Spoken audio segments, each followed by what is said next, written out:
నీ మూర్ఖత్వం డబ్బు మదం మర్చిపోయి మామూలు మనిషిలా ఒక్కసారి ప్రపంచాన్ని చూడు. నువ్వు ఏం పోగొట్టుకుంటున్నావో నీకే అర్థమవుతుంది. నా మాట విను. అల్లుడు చాలా మంచివాడు. పంతాలు పట్టింపులు మర్చిపోయి అతను చెప్పినట్టు విను. ఇప్పటికైనా నీ జీవితాన్ని సరి చేసుకో. నాకు నీతి పాఠాలు చెప్పడం మాని మూటాములే సర్దుకుని బయటకు నడవండి. హలో, నేను ఇక్కడ ఉండగా అది ఎలా జరుగుతుంది అత్త?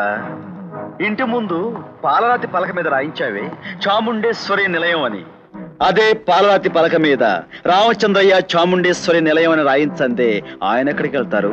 నేనెలా వదిలిపెడతాను నిన్ను? ఈ చాముండేశ్వరి దేవి బ్రతికుండగా అది జరగదు. జరుగుతుంది. ఈయనెవరో నీ పిల్లలకి చెబుతాను. అంతేకాదు, ఆయన నువ్వెందుకు బయటకు పొమ్మన్నావో ఏది 15 ఏళ్ల క్రితం అది కూడా నీ బిడ్డలకి చందమామ కథలా విడమర్చి చెబుతాను. చాముండేశ్వరి అన్న పేరులో ఉన్న పవర్ ఏమిటో తెలియకుండా పిచ్చి వాగుడు వాగుతున్నావు. మర్యాదగా తోక ముడుచుకుని ఈ ఇంట్లో నుంచి మిలారా? సరే సరే, లేకుంటే సాయంకాలం 5 గంటలకు నిన్ను నువ్వు ఆడమన్నట్టు ఆడుతున్న ఈ పెద్ద మనిషిని నా బిడ్డల చేతే మెడబట్టి బయటి గెంటిస్తాను.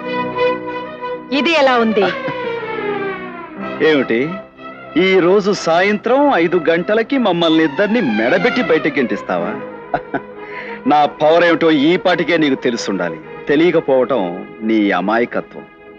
చూడు, సరిగ్గా ఈ రోజు సాయంత్రం అదే 5 గంటలకి నీ బిడ్డల చేతే నేను చీకొట్టించి నిన్ను ఒంటరిదాన్ని చేసి అలో లక్ష్మణ అంటూ నువ్వు నా దగ్గరకు వచ్చి నా గడ్డం పట్టుకుని నీ చెల్లెలే నా ఇంటి కోడలు అని నీ చేత అనిపించకపోతే నా పేరు వద్దులే, అందరికీ తెలుసు. వస్తా. ఈ పసివాడి పుట్టినరోజు శుభ సందర్భంలో మన కుటుంబ సభ్యులందరికీ నేను ఒక శుభవార్త చెప్పాలనుకుంటున్నాను. ఆ విషయం చెప్పవలసిన వాళ్ళ నోటి ద్వారా చెప్పుంటుంటే చాలా బాగుండేది. కాకపోతే ఎందుకులేండి, నేనే చెబుతాను. నేను చెప్పింది విన్న తర్వాత మీరంతా చెప్పలేని ఆనందంతో నాకు ధన్యవాదాలు చెప్పుకుని తీరతారు. బావా, ఇంకా ఆలస్యం ఎందుకు? చెప్పే. బామ్మర్ది, చిన్నప్పటి నుంచి ఒకటే తొందర నీకు. అత్త, 5కి ఇంకా 2 నిమిషాలే టైం ఉంది. బయట పెట్టనా? అలాగే కాని. రేఖ, చిన్న బావమర్ది, పెద్ద బావమర్ది, ఇప్పుడు నేను చెప్పాలనుకున్న విషయం ఏమిటంటే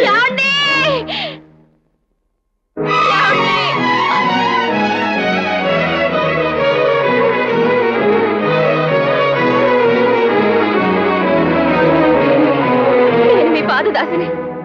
ఏమిటిది? ఎవరమ్మా నువ్వు? ఏమండి, నాకు అన్యాయం చేసి నా బ్రతుకును చీకటి చేసి నన్ను శాశ్వతంగా వదిలిపెట్టి వెళ్ళిపోతే నేనేమైపోవాలండి? ఏమైపోవాలి? నేను మీకు ఏం అన్యాయం చేశానండి? ఏం అన్యాయం చేశాను? అసలు ఎవరు? ఏమో నువ్వు మాట్లాడేది? నేనెవరని అడుగుతున్నారా? చెప్పిన మాటలు, చేసిన భాషలు, కలిసిన క్షణాలు, కన్న బిడ్డ అన్ని మర్చిపోయి నేనెవరని అడుగుతున్నారా?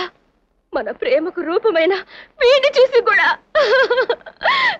చూస్తుంటే కూడా నేనెవరో గుర్తుకు రావడం లేదా? ఇప్పుడు కరెక్ట్ గా టైం 5 అయింది. ఇది ఎలా ఉంది? ఏమిటండి ఇది? ఎవరి అమ్మాయి? ఆయన్ని కాదమ్మా, నన్ను అడుగు. ఆయనే నా బిడ్డకు తండ్రి. నీ మీద మోసుతోనో నీ ఐశ్వర్యం మీద ఆశతోనో నాకు అన్యాయం చేశారమ్మా.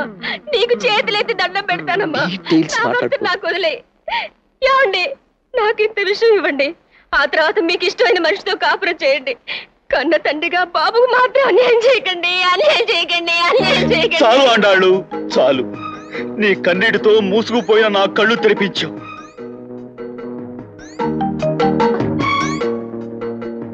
ఇక నేను విడిచిపెట్టను, నిన్ను విడిచిపెట్టను ఆండాళ్ళు.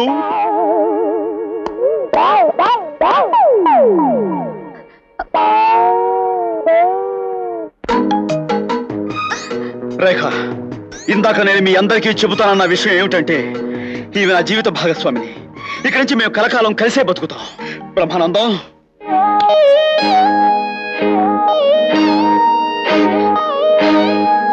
ఆండాళ్ళు, ఇప్పటికే ఆలస్యం చేశాను. ఇంకా ఆలస్యం చేసి నీకు అన్యాయం చేయలేను. అందరి సమక్షంలో నీకు తాళి కట్టేస్తాను. ఈ తాళి కట్టి నాదాన్ని చేసుకుంటాను. సారీ.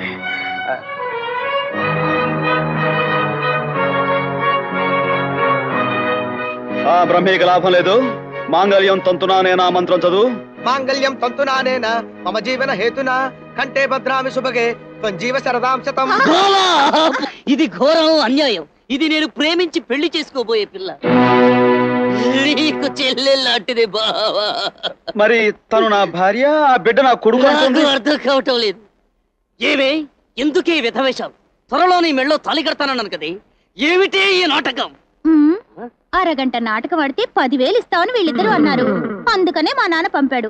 ఇది మీ ఇల్లని నాకేం తెలుసు? ఇంకా ఆలస్యం చేస్తే లాభం లేదు. మళ్ళీ ఏదో ఒక కొంపకెళ్ళి ఏదో ఒక నాటకం ఆడతాం. ఏమోయ్, నువ్వు మంత్రాలు కంటిన్యూ చేయి, నేను తాళి కడతా. చిన్నబాబు, ఏమిటా నువ్వు చేస్తున్న పని? ఇంతకాలం ఈ విషయం నీకు ఎలా చెప్పాలో తెలియక నోరు మూసుకుని ఊరుకున్నాను. ఇది నా పెళ్ళాం, నేను దీని మొగుణ్ణి. ఇందుకు నువ్వు ఒప్పుకోవు, అందుకే నేనే కొంపడం తప్పుకుంటున్నాను. చిన్నబాబు, నువ్వు అరుస్తావు. నువ్వు అరిస్తే నేను భయంతో ఆగిపోతాను. నేను ఆగిపోతే నువ్వు మమ్మల్ని విడదీస్తావు. అది మాకు ఇష్టం లేదు, అందుకే మేమే వెళ్ళిపోతున్నాం.